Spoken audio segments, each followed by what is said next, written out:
हम लोग जल्दी से देख लेते हैं जो प्रीवियस ईयर में मल्टीपल चॉइस क्वेश्चंस आए हैं। ठीक है, तो यहाँ पे पूछ रहा है कि the image formed by a convex mirror is always. जो एक कॉन्वेक्स मिरर होता है उससे इमेज हमेशा कहाँ बनता है?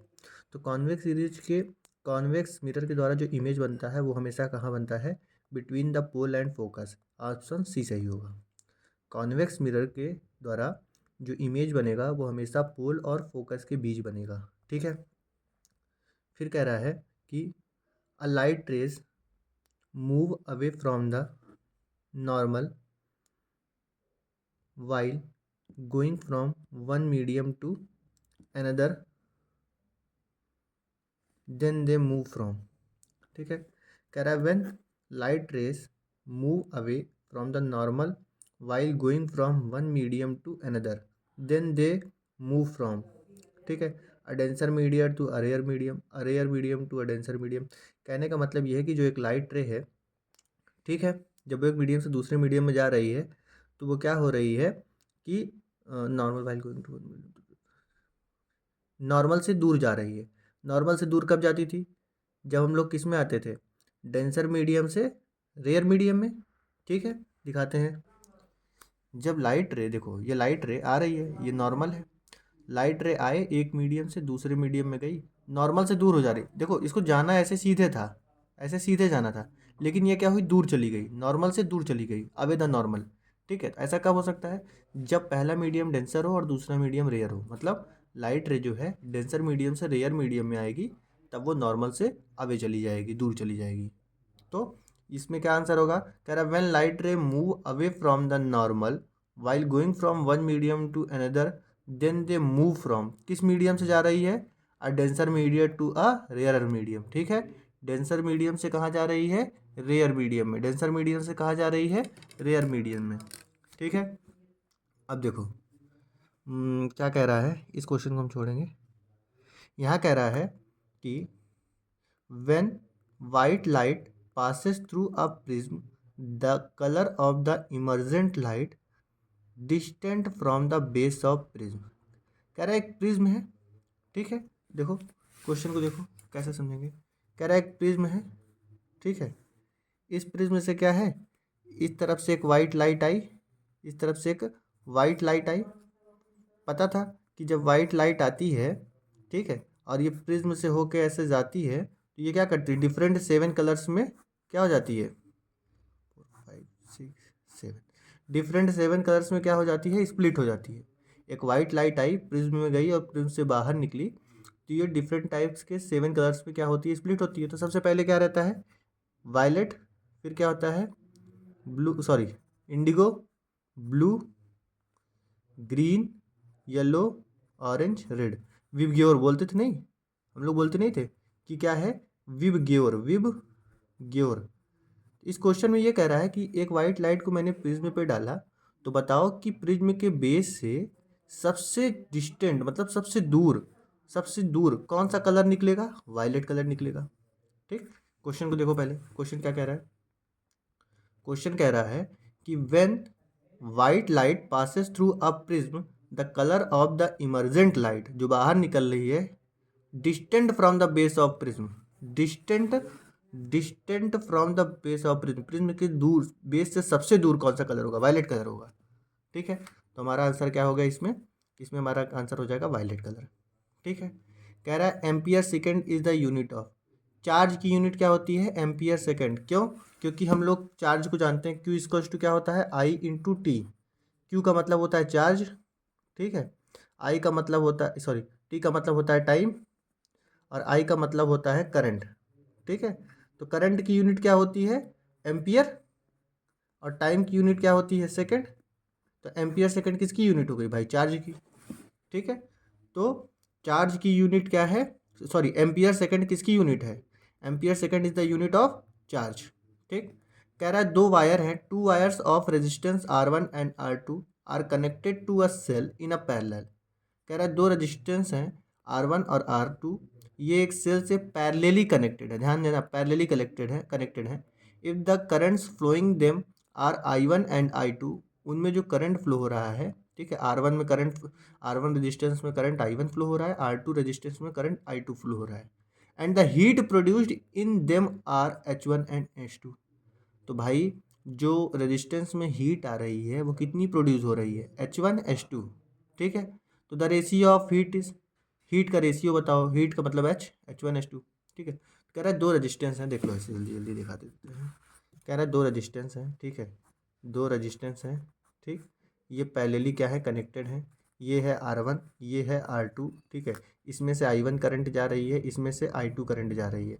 तो जब तार में करंट जाती है तो देखे होगा ना, तो रेजिस्टेंस मतलब गर्म होने लगती है, कभी तार छुओ, उसी बोलते हैं हीट प्रोड्यूस हो रही है। तो जो इसमें हीट प्रोड्यूस हो रही है H1, ये जो इसमें हीट प्रोड्यूस हो रही है इसको H2। तो कह रहा है H1 H2 जो हीट प्रोड्यूस्ड हुई है उसका जो रेशियो है वो क्या होगा, इसका रेशियो कुछ और नहीं होता है, H1 यहाँ पे R2/R1 हो जाता है। ठीक, क्या हो जाएगा, H1/H2 equal to R2/R1। Question कई बार आ चुका है ये वाला। ठीक है, तो मैंने क्या बोला, कौन सा ऑप्शन होगा, H1/H2 is equal to R2/R1। Option A सही होगा। ठीक है, पैरेलली कनेक्टेड है तो क्या होगा, H1/H2 is equal to R2/R1। ठीक, कह रहा है unit of intensity of magnetic field. ठीक है, मैग्नेटिक फील्ड का मतलब होता था बी, तो कह रहा है कि जो इंटेंसिटी ऑफ मैग्नेटिक फील्ड है उसकी यूनिट बताओ। उसकी यूनिट कुछ और नहीं होती है, उसकी यूनिट होती है न्यूटन अपॉन एम्पियर मीटर। क्या होती है, न्यूटन अपॉन एम्पियर मीटर। क्या होगी यूनिट, क्या होगी इसकी, न्यूटन अपॉन एम्पियर मीटर। ठीक है, इसकी यूनिट क्या होगी, न्यूटन अपॉन एम्पियर मीटर। तो कौन सा ऑप्शन सही है, बार बार ये सब क्वेश्चन पूछ रहे हैं, न्यूटन अपॉन एम्पियर मीटर बार बार ये क्वेश्चन पूछ रहा है, इसलिए बार बार ध्यान दिला रहा हूँ। ठीक है, अब आगे चलते हैं। कह रहा है the structural formula of methane. Methane का स्ट्रक्चरल फार्मूला बताओ। मीथेन का स्ट्रक्चरल फार्मूला नहीं बता पाओगे, बहुत ईजी है मीथेन का स्ट्रक्चरल फार्मूला। देखो मीथेन, पहली बात तो याद रखना, जहाँ एक कार्बन हो उसको बोलते हैं मीथेन, वहाँ पे मेथ होता है, मेथ। जहाँ दो कार्बन हो उसको बोलते हैं एथ। जहाँ तीन कार्बन हो उसको बोलते हैं प्रोप। ठीक है, तो मेथ एथ प्रोप, एक कार्बन है तो मेथ, दो कार्बन है तो एथ मतलब एथेन, तीन कार्बन होगा तो प्रोप। ठीक है, तो मीथेन का फॉर्मूला होता है CH4। ठीक है, और अगर हम इसी को स्ट्रक्चर में बनाए तो C single bond H single bond H single bond H single bond H। ठीक है, यहीं से एक चीज़ और जानो, क्वेश्चन देखता है व्हाट इज कार्बन वैलेंसी आया हुआ है, उसको देख लेना। ठीक है, यहाँ पे कार्बन की 4 वैलेंसी होती है, मतलब कार्बन 4 सिंगल बॉन्ड बना सकता है। ठीक है, 4 सिंगल बॉन्ड बना सकता है, सिंगल, डबल नहीं, सिंगल। ठीक है, यहाँ गलत हो रहा है एक तरीके से, देखो हाइड्रोजन हाइड्रोजन हाइड्रोजन। ठीक है, एक कार्बन है तो सीधी सी बात है मेथ होगा, सिंगल बॉन्ड है तो एन हो जाएगा, तो मीथेन। तो मीथेन का स्ट्रक्चरल फार्मूला क्या है, ये है। मीथेन का स्ट्रक्चरल फार्मूला क्या है, ये है।